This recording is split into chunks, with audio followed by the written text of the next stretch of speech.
Fala investidores, como vocês estão? Tudo bem? Nesse vídeo eu trouxe uma polêmica para vocês. Será que vale a pena investir no agronegócio brasileiro? No mercado financeiro, a gente vive escutando as pessoas dizerem que o Brasil é o celeiro do mundo. Mas será que isso é verdade mesmo? Para a gente entender um pouco mais sobre o agronegócio do Brasil, eu vou trazer nesse vídeo alguns números e informações relevantes para ajudar você a tomar a decisão de investir ou não no agronegócio. Mas antes da gente começar, investidores, uma curiosidade minha. Você aí já investe no agronegócio?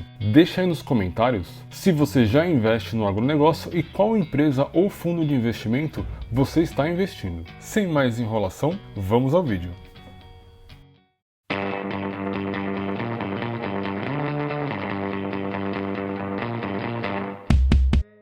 Bom, investidores, para a gente começar, é importante a gente entender alguns números aí em relação ao agronegócio no Brasil. E para vocês terem uma ideia, o agronegócio hoje, ele representa 27% do PIB do Brasil. E muito provavelmente, investidores, por conta disso, que o mercado e os outros países vivem dizendo que o Brasil é um dos celeiros do mundo. E vale um destaque que eu estou falando aqui no mês de junho de 2023 e a gente tem visto várias notícias no mercado financeiro falando dos excelentes resultados que o agronegócio teve neste ano. Sendo assim, o nosso papel como investidor é entender um pouco melhor e tomar alguns cuidados em relação a esse tipo de investimento. E para nos ajudar a entender um pouco melhor sobre o agronegócio no Brasil, a gente vai analisar nesse vídeo as ações do Brasil Agro. A empresa Brasil Agro ela é listada na B3 desde o ano de 2006. Ou seja, já é uma companhia que está no mercado aí há bastante tempo. Para você aí que não conhecia a Brasil Agro, ela é uma das maiores empresas em quantidade de terras agrocultáveis. E o core da Brasil Agro é a aquisição, desenvolvimento, exploração e comercialização de terras e produtos cultivados nas suas fazendas. Para vocês terem ideia, investidores, desde 2006, que foi o início das atividades da Brasil Agro, eles já adquiriram um total aí basicamente de 16 propriedades rurais. E dessas 16 propriedades, eles já realizaram a venda hoje basicamente de 4 fazendas. E o foco hoje da Brasil Agro é a identificação, aquisição, desenvolvimento e exploração dessas propriedades. Em resumo, a Brasil Agro ela adquire as fazendas e desenvolve a produtividade em cima delas. E eu confesso para vocês, investidores, que eu nunca investi numa empresa que está atrelada diretamente ao agronegócio. Hoje, dentro da minha carteira de investimentos, eu tenho apenas os FIAGROS. Para você que não sabe, o FIAGRO são os fundos de investimentos do agronegócio. Assim como nós temos os fundos imobiliários, nós também temos os FIAGROS. Aqui no canal nós temos uma playlist que explica tudo sobre FIAGRO e nós também já fizemos a análise de todos os FIAGROS listados na B3. Então, se você aí tem curiosidade de saber como investir em um fundo do agronegócio, eu recomendo muito que vocês acessem aqui a nossa playlist. Como eu tenho uma carteira que visa o recebimento de dividendos, um FIAGRO faz muito mais sentido para mim. Porém, eu estou olhando agora com bons olhos para as empresas que investem no agronegócio. Bom, investidores, agora que a gente já conheceu um pouco sobre a história e o ramo de negócio aqui da Brasil Agro, vamos dar uma olhada lá nos seus números e nos seus indicadores fundamentalistas no site Status Invest. Bom, o ticker da Brasil Agro lá na B3 é Agro3, ou seja, bem fácil aí da gente encontrar lá no Home Broker. Hoje, a Agro3 está sendo negociada no valor de R$ 23,35. E como a gente pode identificar aqui no gráfico, investidores, desde 2008, que é o histórico que eu tenho aqui na tela, as ações da companhia não param de subir. Um ponto importante também que eu gosto de olhar são os dividendos. E nos últimos 12 meses, a Brasil Agro ela distribuiu o equivalente a 13,87% em dividendos. Ou seja, ela está pagando mais do que a taxa Selic em dividendos para os seus acionistas. E o ponto de atenção é que nos últimos 12 meses ela acumula uma queda no preço das ações de 11%. Dando sequência aqui nos números da empresa, um ponto de atenção que eu deixo para você investidor é em relação ao tag along, que para Brasil Agro é de 100%. Um ponto positivo aí para nós investidores. A liquidez da companhia, a facilidade de negociação na B3 também é super alta. Ela negocia o equivalente a 9 milhões por dia, ou seja, uma liquidez excelente. Dando uma olhada aqui nos indicadores de valuation, bom, para a gente não se estender muito, investidores, eu não vou olhar todos os indicadores aqui dessa tela, tá? Eu vou olhar os principais para a gente ter uma visão geral dessa companhia. Começando aqui com os dividendos, olhando aqui o histórico, a gente vê que a média de dividendos da Brasil Agro é de 7,5 41%. Porém, a gente viu que a partir de 2021, esse número de distribuição de dividendos cresceu bastante e atualmente está em 13,87. Falando agora daquele indicador super conhecido no mercado, que é o preço sobre lucro, né, o famoso PL, o PL atualmente das ações da Brasil Agro está em 41. Ou seja, em linhas gerais, investidores, se você investir aqui na Brasil Agro, você vai receber o retorno desse investimento de volta basicamente em 41 anos. Ou seja, esse indicador está super alto, super distorcido aí para a média das empresas na bolsa. Sendo assim, é importante a gente entender o que está acontecendo com essa companhia, pois esse PL está muito fora da realidade. Dando uma olhada aqui no histórico do PL da empresa, a gente vê que a média é de 12,77, ou seja, uma média razoável aí para o mercado. E a grande alta, né, no seu PL foi a partir do ano de 2022. Isso pode ter acontecido por conta de uma queda na lucratividade da empresa ou até mesmo numa alta exagerada das ações. A gente vai entender isso olhando lá o gráfico de preços da companhia. Aqui no gráfico de preços da Agro 3, a gente vê aqui, né, que o IPO dela foi feito lá em 2006, né, e basicamente investidores da empresa ela ficou aqui andando de lado nessa região quase que praticamente 10 anos. A gente vê que ela começou a subir aqui em 2016. E a partir de 2016 a gente viu as ações subirem basicamente 300% até o momento. Como a gente viu lá no histórico no Status Invest, o PL da empresa começou a ficar distorcido a partir do ano de 2022. Olhando aqui no gráfico de preços, basicamente a partir de janeiro de 2022, as ações da companhia chegaram a subir a um teto máximo de 39%, chegaram também a cair 12% e atualmente ela está aqui basicamente no 0 a 0. Ou seja, as ações da Agro 3 não tiveram uma alta significativa para justificar aquela alta no seu PL. Portanto, investidores, a gente conclui que provavelmente a alta no PL é resultado na queda da lucratividade da empresa, pois como nós sabemos, o cálculo do indicador PL é feito pela divisão do preço da ação e a lucratividade da companhia. Bom, vamos voltar lá para o site Status Invest para a gente dar uma olhada nos outros indicadores. Dando sequência, investidores, agora a gente vai falar aqui do P sobre VP, que é o indicador que compara o preço da ação com o valor patrimonial da empresa. Olhando aqui, o P sobre VP atualmente está em 1,17. Isso significa que as ações, né, o preço das ações, estão sendo negociados em 17% acima do valor de patrimônio da companhia. E olhando aqui o histórico, né, ele está basicamente dentro da média, ou seja, a média do P sobre VP para a Brasil Agro é de 1,16. Então a gente vê que esse indicador está em linha com o esperado. Falando agora da parte de endividamento, e a gente vai ver isso com muito mais detalhes quando a gente for olhar o reporte de resultados em relação a esse trimestre da empresa, a gente vê que a companhia ela está super alavancada, ou seja, a dívida líquida sobre o EBITDA dela está em 10,60. Isso significa, investidores, que a empresa ela precisa de 10 anos aí para quitar as suas dívidas. Ou seja, é uma companhia que está atualmente super alavancada e isso é um ponto negativo para nós investidores. Olhando os indicadores de eficiência, a gente vê que a margem bruta e a margem líquida da companhia estão razoáveis, porém os indicadores de rentabilidade estão super baixos. Falando aqui do ROI, atualmente está em 2,79%. Para quem não sabe o que é o ROI, é o retorno sobre o equity. Ou seja, é o retorno que a companhia dá para os acionistas em relação ao que ela realmente vale no mercado. E aqui a gente tem o ROIC, que é o retorno sobre o capital investido, que atualmente está em 1,65%. Ou seja,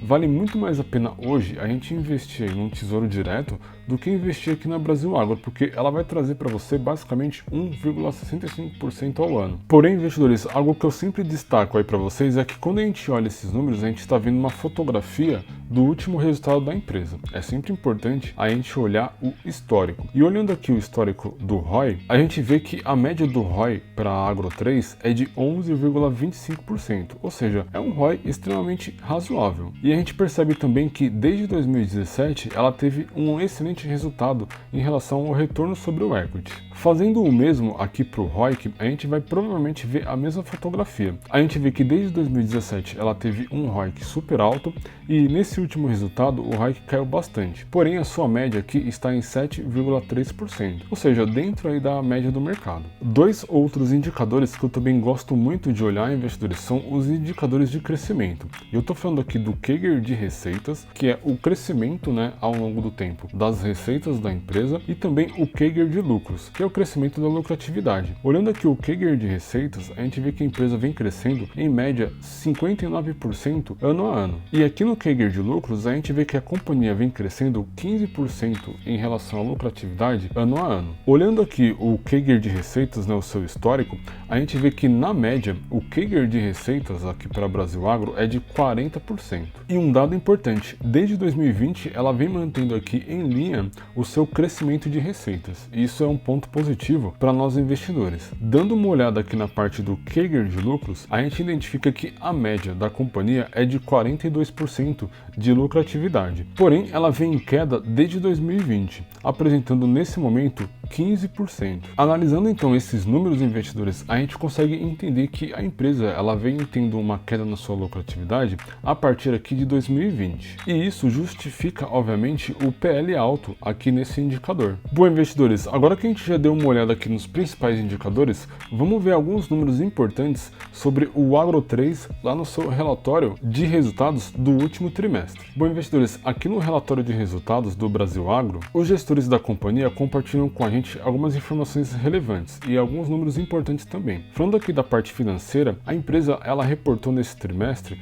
uma receita líquida de 663 milhões e o lucro líquido foi de 25 milhões. E isso leva a um EBITDA ajustado de 168 milhões. Para quem não sabe, o EBITDA ela é o lucro, a lucratividade da empresa antes dos impostos, taxas, depreciação, amortização. Por isso, o EBITDA ele mostra aqui pra gente uma lucratividade de 168 milhões, porém o lucro líquido ele é bem menor, porque não tem nenhuma taxa, imposto, depreciação e amortização. Alguns destaques operacionais é que a colheita atualmente está em 64 mil hectares, produzindo o equivalente a 203 mil toneladas de soja no Brasil, Paraguai e Bolívia. Ou seja, investidores, a Brasil Agro ela está presente hoje em 3 países. E aqui na parte de destaques, o gestor também compartilha conosco a venda de uma das suas fazendas, que trouxe para a companhia o equivalente a 417 milhões para o caixa da empresa. Aqui no relatório, o gestor ele compartilha com a gente algumas informações importantes em relação ao desempenho das commodities do ano de 2022 para o ano de 2023. Essas informações são super relevantes, pois afeta diretamente o resultado da companhia. Aqui o gestor mostra que a soja, de um ano para o outro, teve uma queda de 28%.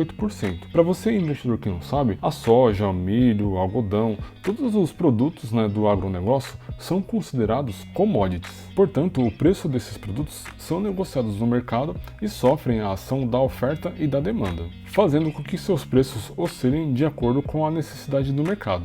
E como a gente está num cenário atualmente de recessão, é comum que as commodities em geral caiam. E é exatamente isso que a gente está vendo refletido aqui nesse gráfico. Aqui nesse gráfico a gente vê que a soja ela teve uma queda de 28% do seu preço de um ano para o outro. Em resumo, investidores, o ano passado a soja estava sendo negociado a R$ 194 a saca e atualmente está em 138, ou seja, isso vai afetar diretamente a lucratividade da fazenda, pois o preço das sementes e os custos em geral de uma fazenda se mantiveram iguais ou até mesmo podem ter subido de acordo com o cenário do mercado. Porém, a gente viu aqui que o preço da commodity caiu 28%. O mesmo a gente vê aqui para o milho, que teve uma queda de 27,5%, aqui o algodão, que teve uma queda de 20,9%, aqui na agropecuária as commodities relacionadas caíram 19%, o preço do etanol na parte da cana-de-açúcar caiu 9,5% e por final a própria cana-de-açúcar, que teve uma alta aqui leve de 0,8%. Portanto, investidores, quando a gente olha para uma empresa do agronegócio, a gente tem que entender que ela sempre será impactada pelo preço das commodities que ela produz. E para ficar mais claro o entendimento aí para vocês, o preço das commodities ela sofre a interferência da oferta e da demanda e principalmente dos ciclos econômicos do mercado. Eu trouxe um gráfico para ilustrar o efeito do ciclo econômico do mercado para vocês. Aqui a gente tem o período de crescimento do mercado, ou seja, é aquele momento que as pessoas têm pleno emprego, que o consumo está em alta, que os salários das pessoas estão subindo e todo o mercado como um geral está subindo. Aqui nessa coluna verde a gente vê um período de estabilidade, ou seja, os mercados nem continuam aquela rápida ascensão, aquele crescimento super rápido e também não caem. E é exatamente nesse período que começam a aparecer os primeiros problemas. Problemas esses como a alta de preços, a queda na lucratividade das empresas, inflação, e aí a gente vai para o próximo período, que costuma ser chamado de contração, onde o mercado começa a cair de forma leve, a gente começa a ver uma alta da inflação aqui nesse período, e que por consequência vai gerar uma recessão, que é o período basicamente que a gente está nesse momento, onde a gente começa a ver uma queda no resultado das empresas, uma queda na lucratividade, a inflação batendo picos de alta, o desemprego também ele vai aumentando, até que chega um momento, investidores, que é chamado aqui de depressão, que é o momento que a gente está lá no fundo do poço, onde as empresas estão com a lucratividade super baixa, o preço das ações dessas empresas estão valendo basicamente nada. Ou seja, esse é o momento aqui que os grandes investidores e os investidores mais experientes estão comprando ações das boas empresas. E logo depois, na sequência, investidores, vem o período de recuperação e todo o ciclo se inicia novamente. Diferentemente do ciclo do agronegócio, né, que é basicamente voltado para as estações do ano, os ciclos de mercado eles acontecem de períodos em períodos que, obviamente, a gente não sabe quando vai acontecer e também não sabe quanto tempo vai levar para recuperar ou até mesmo quanto tempo vai levar para parar de subir. Até porque, investidores, se a gente soubesse isso, estava todo mundo rico, né? Brincadeiras à parte, investidores, esses ciclos de mercado eles afetam drasticamente aqui o preço das commodities, que por consequência vai afetar os resultados da empresa. E a gente vai ver isso agora no reporte de resultados aqui da Brasil Agro. Aqui no reporte de resultados, investidores, a gente vê aqui que, comparando, né, o ano de 2023 com o ano de 2022, houve uma variação em relação à receita líquida operacional de apenas 8%. Olhando aqui o ano de 2023 com o ano de 2022, houve uma queda na receita líquida operacional de 21%. Esses números estão esquisitos, né, investidores? Como eu mencionei para vocês, o ano calendário de uma empresa do agronegócio ela é diferente. Isso aqui representa os 9 meses do ano safra, ou seja, uma safra completa, ela dura basicamente 9 meses. Por isso que esses números estão colocados aqui nos resultados da companhia. Eu vou mostrar agora para vocês, antes de dar sequência aqui nos números, o cronograma da safra para ficar mais fácil de vocês entenderem. Aqui a gente tem o cronograma da safra, ou seja, o primeiro trimestre para uma empresa do agronegócio vai de julho até setembro, e assim sucessivamente, ou seja, bem diferente das empresas em geral. Portanto, investidores, sempre que a gente for olhar a parte de resultados de uma companhia do agronegócio, a gente vai ver aqui a parte dos trimestres e também a parte anual um pouco diferente de uma empresa comum, mas fica tranquilo que é assim mesmo. Então vamos continuar aqui com a nossa análise. Falando agora aqui da receita líquida, houve uma variação aqui da receita líquida do T3 de 23 com o T2 de 22 de 8%, né? Está bem em linha aqui com a receita líquida operacional. Porém, a receita líquida aqui em relação ao ano safra teve uma queda de 38%. E essa queda na receita líquida, obviamente, ela reflete diretamente a lucratividade da empresa. E aqui na parte de lucros e prejuízos, a gente pode ver que a variação entre 22 e 23 foi basicamente de 23 pontos percentuais. E considerando aqui o ano safra, a gente tem aqui uma queda de 29 pontos percentuais em relação ao ano de 2022. Com isso, investidores, a gente percebe o motivo da alta do PL da empresa e também a gente pode concluir que a queda no preço das commodities afetaram diretamente o resultado da empresa. E para fechar a nossa análise, vamos dar uma olhada no endividamento da Brasil Agro. Como nós vimos lá no site Status Invest, a dívida sobre o EBITDA da empresa estava em 10 vezes. Porém, com os resultados apresentados, a gente vê que a dívida líquida sobre o EBITDA está em 1,7 vezes. Isso significa que a Brasil Agro precisa basicamente de 1 ano e 7 meses para pagar toda a sua dívida. Aqui no cronograma de amortização, o gestor ele deixa bem claro que atualmente a Brasil Agro tem em caixa o equivalente a 243 milhões e o seu endividamento total está em 583 milhões. Vale um destaque que essa dívida está atrelada a 96,56% do CDI. E aqui do lado, o gestor ele deixa o cronograma de amortização da sua dívida. Ou seja, em menos de um ano, né, o vencimento da sua dívida está na casa aqui dos 226 milhões. E a maior parte dos vencimentos da dívida está aqui entre 2 e 5 anos, resultando num total de 297 milhões. Ou seja, aquela fotografia que a gente viu no site Status Invest está um pouco desatualizado em relação aos números aqui apresentados pelo gestor. Em resumo, investidores, os números da dívida aqui do Brasil Agro não estão tão ruins, porém a gente tem que só ficar de olho em relação à variação do ano de 2022 com o ano de 2023, onde houve um aumento aqui da dívida em 83%, né, na dívida de curto prazo e um acréscimo de 8% na dívida de longo prazo. Então é sempre bom você, investidor, ficar acompanhando o endividamento das companhias companhias. Bom, investidores, deu para perceber que a companhia Agro3 é uma excelente empresa. Ela existe desde 2006, ou seja, ela vem se provando aí no tempo. Além disso, nos últimos anos ela vem reportando excelentes resultados, com exceção, é claro, desse ano de 2023. Um ponto de atenção aí para a Brasil Agro é apenas a parte de alavancagem, né? Uma companhia muito endividada, ela provavelmente terá problemas no futuro, então é sempre importante nós investidores ficarmos de olho na parte de endividamento. E como eu disse para vocês lá no início do vídeo, eu já coloquei um pezinho no agronegócio, porém eu estou investindo em Fiagro. Mas e você, investidor? Você já investe no agronegócio? Deixa aí nos comentários qual que é o fundo ou ação que você está investindo. Bom, investidores, eu espero que as informações que eu trouxe aqui para vocês nesse vídeo os ajudem a tomar a melhor decisão de investir ou não no agronegócio. E esse vídeo ele vai ficar por aqui. Se gostaram, deixa o like aí pra gente, isso nos ajuda muito a continuar a produzir esse tipo de conteúdo para vocês. Não se esqueçam de se inscrever no canal e também ativar as notificações. Para quem aí não me conhece, eu sou o Leandro JP e esta aqui é a Tríade.